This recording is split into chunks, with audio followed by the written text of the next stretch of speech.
Pinaplansya na ang posibleng pulong ni Pangulong Bongbong Marcos at US President Donald Trump. Ayon sa ating ambasador sa Amerika, may tiniyak siya kaugnay ng tulong militar ng Amerika sa Pilipinas, lalo't may katulad na paksa sa pag-uusap naman ni Trump at ni Ukraine President Volodymyr Zelensky kamakailan. Nakatutok si JP Soriano. Ilang araw matapos sumbatan at tawaging bastos ni US President Donald Trump si Ukrainian President Zelensky,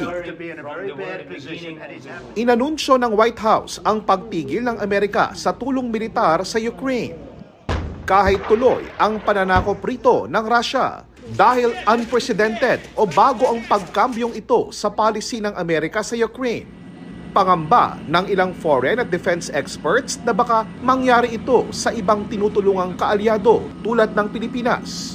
Tingin ng Philippine Ambassador to the United States, iba naman ang kaso ng Pilipinas sa Ukraine. Yung mga ihip ng hangin, siyempre laging pumapalit yan. Pero ang ihip ng hangin ay nasa atin ngayon dahil importante para sa ating mga bayan.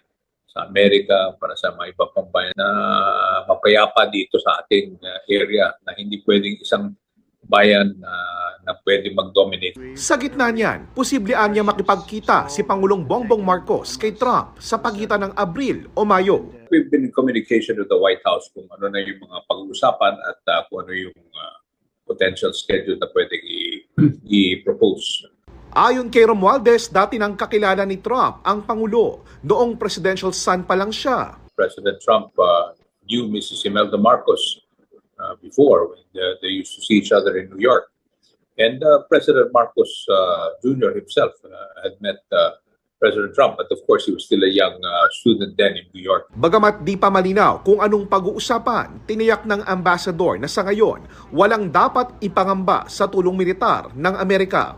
Katunayan, nauna nang in-exempt ng Amerika ang military aid sa Pilipinas sa pagpapatigil nito sa aid o tulong ng Amerika sa iba't ibang bansa. $300 million yan, na balanse raw ng $500 million na ipinangako noon ni dating US President Joe Biden.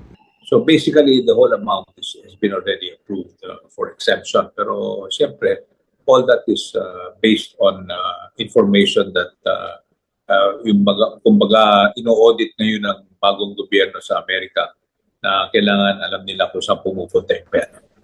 Isinusulong ding pag-usapan ang Free Trade Agreement o FTA o pag-aalis ng taripa sa ini-export at ini-import natin sa Amerika, lalo na sa gitna ng pagpapatong ng US ng ganyan sa mga produktong ipinapasok sa US. Para sa GMA Integrated News, JP Soriano, nakatutok 24 oras.